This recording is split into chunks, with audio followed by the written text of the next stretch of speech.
South Africa विरुद्ध भारत. ठिकाण Eden gardens, Kolkata. South आफ्रिकेनं 10 विकेट्सने बाजी मारली. भारताची इनिंग सुरू होती तेव्हा ग्राउंडवर सन्नाटा होता, पण आफ्रिका जिंकल्यावर जल्लोष झाला. आफ्रिकन प्लेयर्सने मोठे शॉट खेळल्यावर टाळ्या वाजल्या. मॅच सुरू होण्याच्या आधी मॅच संपल्यानंतर भारतीय चाहत्यांनी घोषणाबाजी केली भारतीय कोचच्या विरोधात. साऊथ आफ्रिका विरुद्ध भारत. ठिकाण गुवाहाटी. साऊथ आफ्रिकेनं 408 रन्सने बाजी मारली. भारताची इनिंग सुरू होती तेव्हा ग्राउंडवर सन्नाटा होता. आफ्रिका जिंकल्यावर जल्लोष करायला फॅन्स ग्राउंडवर थांबलेच नव्हते. जे थांबले होते त्या भारतीय चाहत्यांनी घोषणाबाजी केली भारतीय कोचच्या विरोधात. पहिली घटना 2005 मधली, दुसरी घटना 2025 मधली. दोन्ही वेळेस मॅच साऊथ आफ्रिकेविरुद्ध. पहिल्यांदा घोषणाबाजी झाली ग्रेग चॅपेल विरुद्ध आणि दुसऱ्यांदा अर्थातच गौतम गंभीर विरुद्ध. गुवाहाटीच्या स्टेडियमवर भारतीय चाहते गौतम गंभीर हाय हाय अशी घोषणा देत असल्याचा, मोहम्मद सिराज चाहत्यांना थांबवत असल्याचा व्हिडिओ व्हायरल होतोय. साहजिकच गंभीरची तुलना होतीये ग्रेग चॅपेल सोबत, भारतीय क्रिकेटच्या सगळ्यात कॉन्ट्रोवर्शियल कोच सोबत. चॅपेलला होणारा विरोध इतका होता की बीसीसीआयने त्याला बाजूला केलं. पण हीच बाजूला करण्याची चर्चा गंभीरबद्दल झाली तेव्हा बीसीसीआयकडून उत्तर आलं, नाही, बीसीसीआय गंभीरला काढणार नाही. पण सर्व शक्तिशाली एकलौता भगवान असलेल्या बीसीसीआयला गंभीरला काढता काय येत नाही? अशी गंभीरची ताकद काय आहे पाहूयात या व्हिडिओमधून. नमस्कार, मी चिन्मय आणि तुम्ही पाहताय बोलभिडू. आधी सांगतो राडा कुठवर गेलाय. तर भारतानं वर्षभरात घरच्या मैदानावर दुसरा टेस्ट व्हाईट वॉश सहन केला, तेही अत्यंत खराब परफॉर्मन्स देऊन.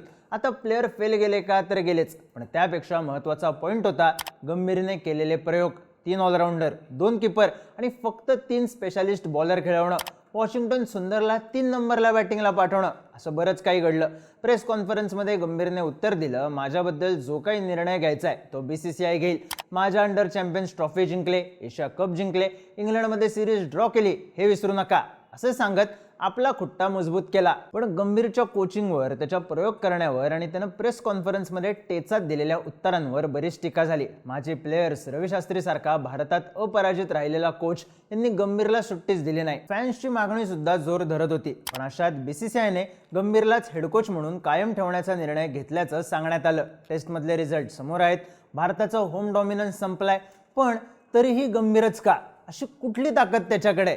तर बीसीसीआय गंभीरला हटवत नाही याचं पहिलं कारण म्हणजे बीसीसीआयचा लॉंग टर्म प्लॅन.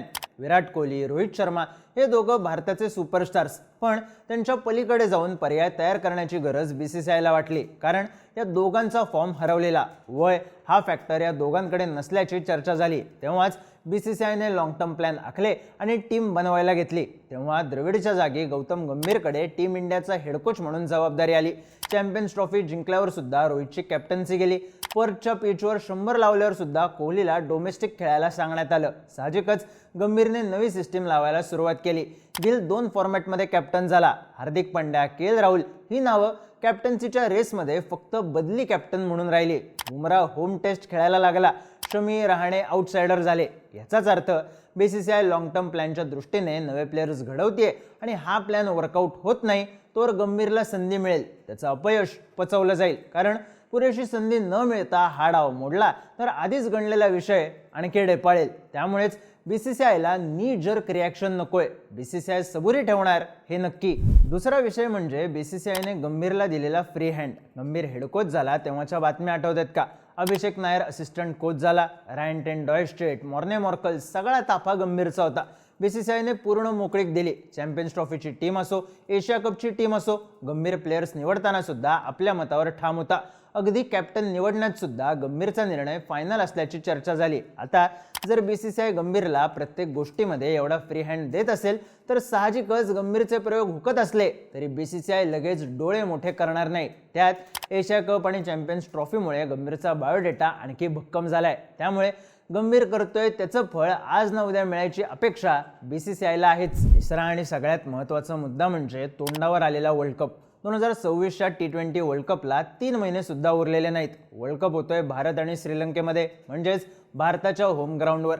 आता टीम इंडियाने 2023चा होम वर्ल्ड कप फायनलमध्ये जाऊन हरला होताच. त्यामुळे आणखी एक होम वर्ल्ड कप हरणं बीसीसीआयला परवडणार नाही. कारण इथं विषय अर्थकारणाचा आहे. इथं हरले तर जे 2007 मध्ये घडलं ते घडू शकतं आणि क्रिकेटचा प्रतिसाद कमी होऊ शकतो.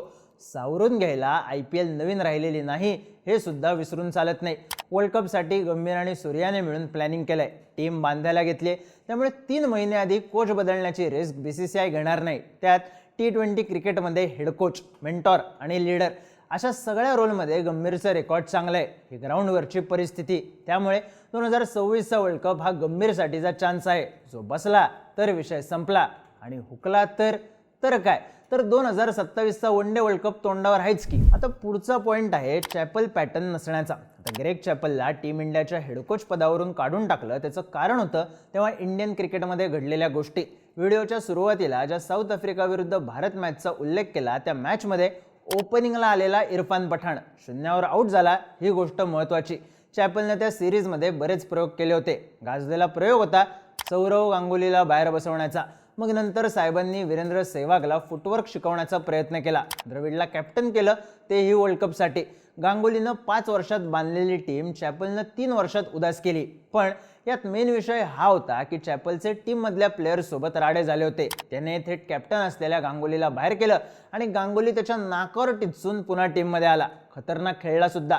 त्यानंतर चॅपल आणि भज्जीचा राडा झाल्याच्या बातम्या आल्या. इरफान पठाणचा तर पार स्पीड गेला, स्विंग गेला आणि बॅटिंग सुद्धा गेली.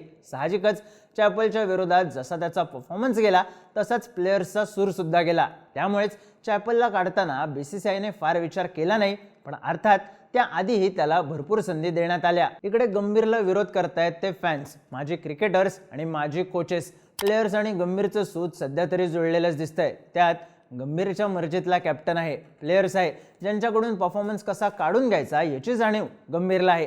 त्यात गंभीरचे प्रयोग टेस्टमध्ये अयशस्वी ठरत असले तरी T20मध्ये त्यानं चांगली टीम बांधली आहे. वन डेमध्ये विषय घडला तरी तिथं कोहली आणि रोहित आहेत, त्यामुळे गंभीर सेफ होतो. नाहीतरी ऑस्ट्रेलिया विरुद्धच्या वन डे सिरीजमधलं अपयश रोहित आणि कोहलीमुळे चर्चेत आलं आणि त्यांच्याच बॅटिंगमुळे झाकलं सुद्धा गेलं. त्यामुळे सध्या तरी गंभीर सेफ आहे. आपल्याला काढण्यासाठी BCCIला लावा ताकद असं म्हणण्या इतपत सेफ. तुम्हाला काय वाटतं? BCCI गंभीरला डच्चू देईल का? तुमची मतं आणि प्रतिक्रिया कमेंट करून नक्की सांगा. आणि क्रिकेटबद्दलचे इंटरेस्टिंग व्हिडिओज पाहण्यासाठी बोलबिडूच्या YouTube चॅनलला सबस्क्राईब करायला विसरू नका.